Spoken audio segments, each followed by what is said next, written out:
Good afternoon to all of you. आज का जो हमारा टॉपिक रहेगा, एक अलग टॉपिक मैं लेके आया हूँ आपके पास। अभी तक हमने क्या पढ़ा है मैं थोड़ा सा रिकॉल करवा देता हूँ। पहले हमने रिकॉल किया था कि अगर कोई भी चार्ज पार्टिकल मूव करता हुआ मैग्नेटिक फील्ड में एंटर कर जाता है, ठीक है, अगर कोई भी चार्ज पार्टिकल मूव करता हुआ मैग्नेटिक फील्ड में एंटर कर जाता है तो मैग्नेटिक फील्ड उस पर एक फोर्स एक्सर्ट करती है। और वो फोर्स कितनी होती है? वो फोर्स हमने पढ़ी, that is Q V B sine theta. Clear? इसके ऊपर हमने स्पेशल केसेस भी किए। पैरेलल जा रहा है, एंटी पैरेलल जा रहा है, परपेंडिकुलर मूव कर रहा है या एनी आर्बिट्रेरी एंगल बनाता हुआ मूव कर रहा है, तो हर एक केस के बारे में बढ़िया तरीके से हमने उसके न्यूमेरिकल कंसेप्ट सब कुछ सीख लिए। ठीक है, अब हम बात करते हैं कि अगर कोई भी करंट कैरिंग वायर, अब मैं वायर की बात कर रहा हूं, चार्ज पार्टिकल की बात यहाँ पे नहीं होगी बिल्कुल भी। अगर कोई भी करंट कैरिंग वायर, एक ऐसा वायर जिसमें से करंट फ्लो कर रहा है, जिसमें से चार्ज पार्टिकल मूव कर रहे हैं, और उसको अगर मैग्नेटिक फील्ड में रख दिया जाता है तो उस पर क्या अफेक्ट डालेगी मैग्नेटिक फील्ड। तो वही काम होगा इसके साथ भी कि जब कोई एक वायर मान लीजिए एक वायर मैंने ली है और इसमें चार्ज पार्टिकल मूव करते हुए, यहाँ पे एक चार्ज पार्टिकल इसमें मूव कर रहे हैं और यहाँ पे मैंने मैग्नेटिक फील्ड एक्सर्ट कर रखी है। मान लीजिए, एग्जाम्पल दे रहा हूं, अभी कंसेप्ट में डिटेल में करवाएंगे, वहां पे पहुंचेंगे। ठीक है, तो जब चार्ज पार्टिकल आगे की तरफ मूव कर रहे हैं, मैग्नेटिक फील्ड अंदर की तरफ जा रही है, तो according to the right hand palm rule आपको मालूम है क्या होने वाला है? एक फोर्स एक्सर्ट करेगी, फिंगर्स को मैग्नेटिक फील्ड की तरफ कीजिए और चार्ज पार्टिकल इस तरफ मूव कर रहे हैं लाइक दिस। मैग्नेटिक फील्ड अंदर, चार्ज पार्टिकल इधर मूव कर रहा है, तो फोर्स किधर लगेगी? ऊपर की तरफ। तो हर एक चार्ज पार्टिकल पे फोर्स कहां लगेगी? ऊपर की तरफ लगेगी। तो इसी कंसेप्ट के ऊपर आज हमारा टॉपिक, जो कि हम पूरे डिटेल में पढ़ने वाले हैं। ठीक है, तो चलिए स्टार्ट करते हैं इसके बारे में। बढ़िया चीजें हैं, बहुत इंटरेस्टिंग ये टॉपिक होने वाला है आपका और बहुत यूज भी होगा। तो हमने ऐसा लिया है कि एक मैग्नेटिक फील्ड मैंने यहाँ पे रिप्रेजेंट की है। ये मैंने मैग्नेटिक फील्ड यहाँ पे, यूनिफॉर्म मैग्नेटिक फील्ड, याद रखना, यूनिफॉर्म मैग्नेटिक फील्ड, ये बहुत ही इंपॉर्टेंट है। ये मैंने एक मैग्नेटिक फील्ड यहाँ पे ली है और यहाँ पे एक वायर मैंने लिया है जो कि इस तरीके से रखा हुआ है, जो कि मैग्नेटिक फील्ड के साथ थीटा डिग्री का एंगल बना रहा है। ठीक है, कुछ डिग्री का एंगल बनाते हुए रखा हुआ है और इसमें से ये करंट फ्लो हो रहा है, आई करंट फ्लो हो रहा है। इसका मतलब क्या है? इसका मतलब क्या है कि जो पॉजिटिव चार्ज पार्टिकल्स होते हैं उसकी डायरेक्शन भी वही होती है जो करंट की डायरेक्शन होती है। सोचिए जरा, करंट अगर इधर जा रहा है तो इलेक्ट्रॉन की डायरेक्शन ये होती है हमेशा, बट करंट बनाता कौन है? Moving of positive charge particle. तो जिधर करंट जाएगा पॉजिटिव चार्ज पार्टिकल उसी तरफ जाएंगे, पॉजिटिव चार्ज पार्टिकल उसी तरफ जाते हैं। तो ये एक सिंपल सा कंसेप्ट है, इसको सीखिए आप। तो देखिए इसमें हम क्या करेंगे, यहां पर एक वायर लिया है, वायर में से आई करंट फ्लो कर रहा है। क्लियर? चलिए इसको मैं थोड़ा सा बड़ा बनाता हूं ताकि आपको इजीली कंसेप्ट समझ में आए। तो हमें कुछ नहीं करना, अलग अलग बुक में अलग अलग तरीके से ये कंसेप्ट को एक्सप्लेन किया हुआ है, मैं अपने तरीके से इसको करवा रहा हूं। हम क्या करेंगे कि इस वायर का एक छोटा सा करंट एलिमेंट, एरिया एलिमेंट हम ले लेंगे। एक और बात बताऊंगा कि इस वायर का जो एरिया है, एरिया ऑफ क्रॉस सेक्शन कितना है? ए। ठीक है, एरिया ऑफ क्रॉस सेक्शन। ठीक है, और इस वायर की जो लेंथ है वो मैंने ले ली L। तो इसका छोटा सा हिस्सा ये कितना होगा? dl। एक मैंने एक छोटा सा इस वायर का एक छोटा सा एरिया एलिमेंट, इस ये नई बात नहीं आई है, बायोसावर्ट्स में हमने ऐसा बहुत सारे केस किए हैं, उसकी एप्लीकेशंस में हमने ऐसे बहुत सारे केस किए हैं जिसमें हमने पूरे कंडक्टर को छोटे छोटे हिस्सों में तोड़ा। आपको पता है, कोई नई चीज नहीं सीख रहे हो इससे। तो डीएल को मैंने तोड़ लिया, ठीक है, जिसका एरिया ए है और लेंथ क्या है? डीएल। तो सबसे पहला स्टेप होगा मेरा, मैं वॉल्यूम निकालूंगा यहाँ पे, volume of element, volume of, और वॉल्यूम का फॉर्मूला क्या होता है? एरिया हमें मालूम है, लेंथ हमें मालूम है, तो उसकी वॉल्यूम कितनी हो जाएगी बच्चों? Area into length. क्लियर है? ठीक है, कॉमन चीजें चल रही हैं, अभी कुछ नया नहीं आ रहा। अब हम क्या करेंगे, अब मुझे सिर्फ इतना बताइए कि वॉल्यूम आने के बाद में स्मॉल एन में मान रहा हूं, स्मॉल एन क्या होता है, that is number of particle, number of charge particle per unit volume, per unit volume, per unit volume, एक यूनिट वॉल्यूम में कितने number of charge particle pass out कर रहे हैं, एन, यानी इस डीएल में कितने करेंगे। सोच के देखिए, मान लीजिए आपके पास ये पूरा का पूरा एक सिस्टम है और इसकी वॉल्यूम मान लिया 50 मीटर क्यूब है। एक मीटर क्यूब में 10 पार्टिकल एग्जिस्ट कर सकते हैं, 10 पार्टिकल। तो 50 में कितने करेंगे, 500 चार्ज पार्टिकल एग्जिस्ट करेंगे। तो वही सिस्टम इसमें है, ध्यान से देखिए, n is the number of particles present per unit volume, per unit volume, एक यूनिट वॉल्यूम में कितने चार्ज पार्टिकल्स हैं, n है। तो dl में कितने होंगे, number of charge particle in dl element कितने हो जाएंगे, n एक यूनिट वॉल्यूम और टोटल, सॉरी यहां देखिए, ठीक है, एक यूनिट वॉल्यूम में कितने इलेक्ट्रॉन्स या कितने charge particle, n charge particle. और हमारे पास इस पूरे एरिया एलिमेंट, जो करंट एलिमेंट हमने लिया, इसकी वॉल्यूम कितनी है, इसको थोड़ा सा पूरा लिख लेना, कंफ्यूज मत होना, दैट इज वॉल्यूम। पूरे स्मॉल एलिमेंट की वॉल्यूम कितनी है, एडीएल। एक यूनिट वॉल्यूम में कितने number of charge particle, n। तो total number of charge particle कितने हो जाएंगे पूरी वॉल्यूम में, n इंटू एडीएल।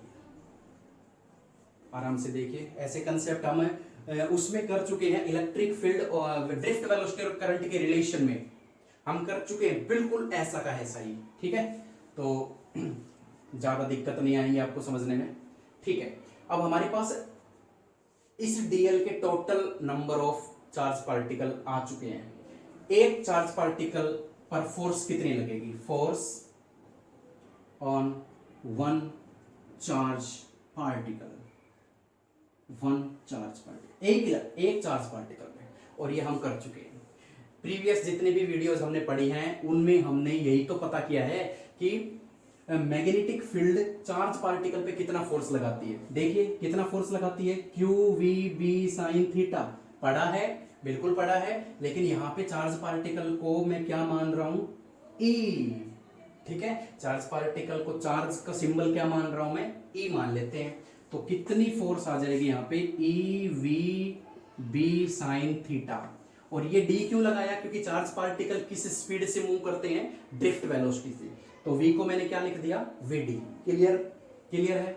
चलिए अब ज्यादा कुछ नहीं बता, एक चार्ज पार्टिकल पे इतनी फोर्स आती है तो टोटल चार्ज पार्टिकल हमारे पास इतने हैं, तो टोटल फोर्स कितनी हो जाएगी इस डीएल की वजह से। तो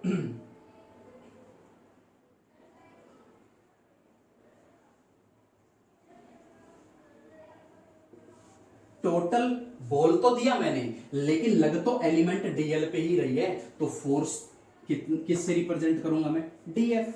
अच्छा बताइए मुझे, एक चार्ज पार्टिकल पे इतनी फोर्स लगती है, टोटल चार्ज पार्टिकल ये रहे, तो टोटल फोर्स कितनी हो गई, N A D L E V D B sine theta. ठीक है, घबराने की बिल्कुल भी बात नहीं है, बहुत ही सिंपल से कंसेप्ट चल रही है। चलिए अब इसमें बड़ी सिंपल सी एक चीज आने वाली है। चलिए ये DF, this df is the force applied by the magnetic field on this area element or this current element। सिर्फ इसकी, अगर मैं कहूं पूरे वायर की लेंथ मुझे निकाल के बताइए, पूरे वायर की, तो हम क्या करने वाले हैं यहाँ पे, इसका इंटीग्रेशन, कॉमन चीज है, ठीक है। Force on current carrying wire due to magnetic field कितना आ जाएगा, integration of df, that's all. कर लोगे, वैल्यू पुट कर दीजिए। देखिए N A D L A V D B sine theta, common बाहर निकाल लीजिए, df का इंटीग्रेशन f हो जाएगा N A A V D B sine theta, सब बाहर आ गया, क्या बचेगा, सिर्फ और सिर्फ dl।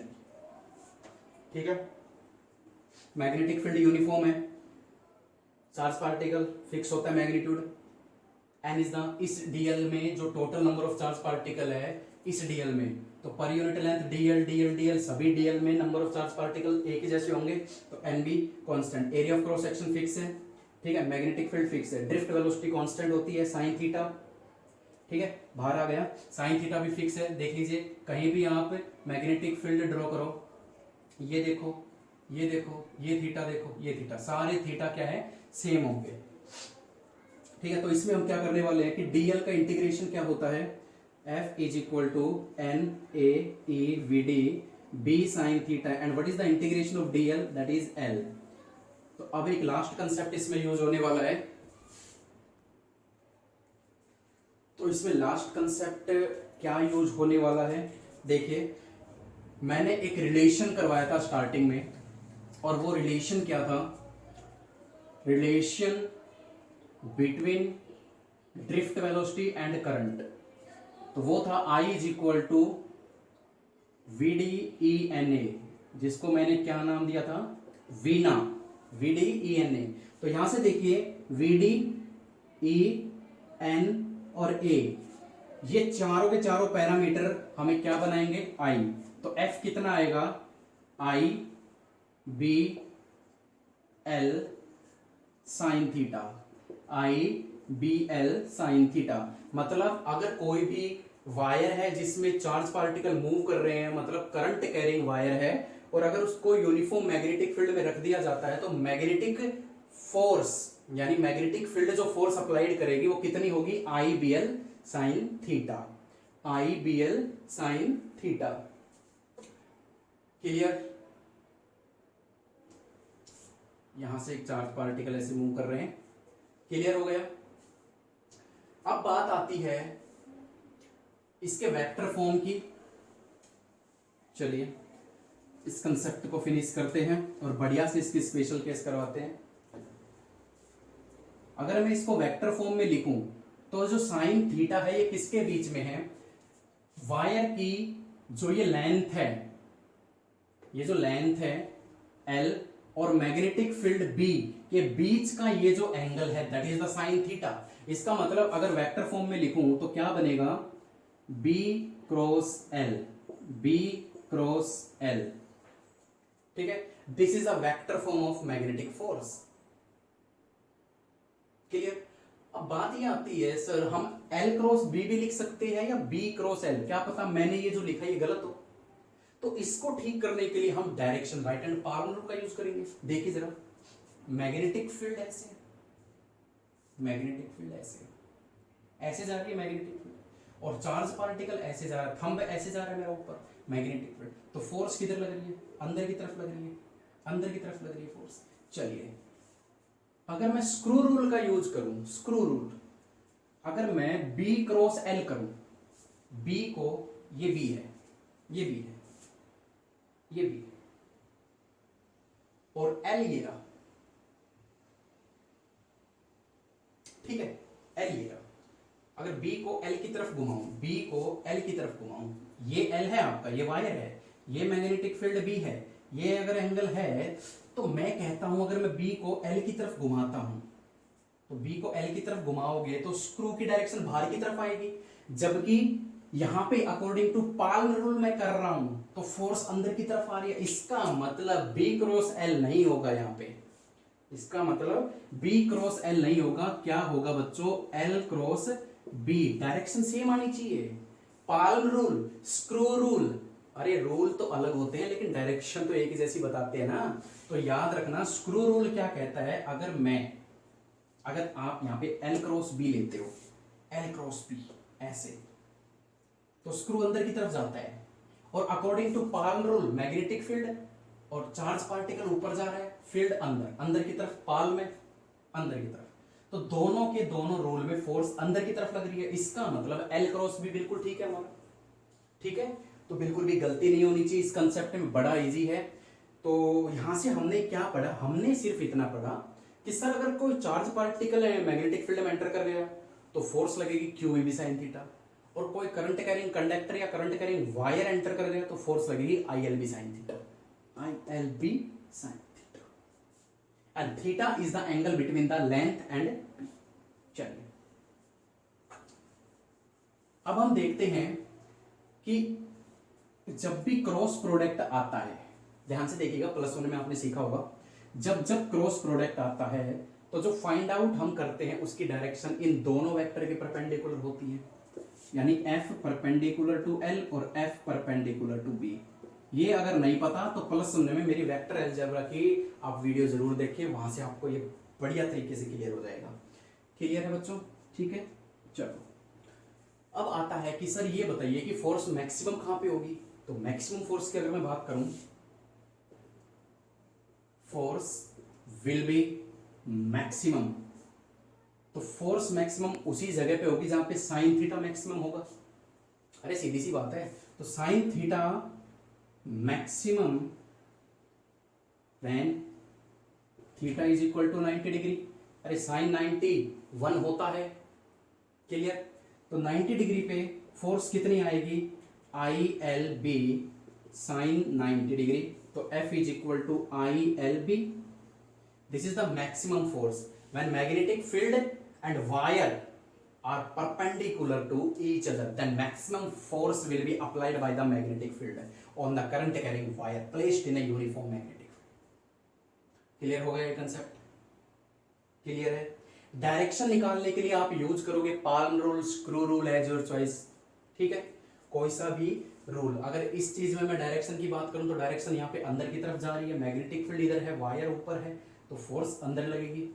स्क्रू रूल यूज करोगे तब भी स्क्रू ऐसे कसेंगे हम L से B की तरफ, तो स्क्रू अंदर की तरफ जाएगा, that is the direction of magnetic field, magnetic force, sorry, ठीक है। तो ये फोर्स था करंट कैरिंग वायर पे, मैग्नेटिक फील्ड में जब भी एंटर करेगा तो उस पे फोर्स लगेगी ILB साइन थीटा।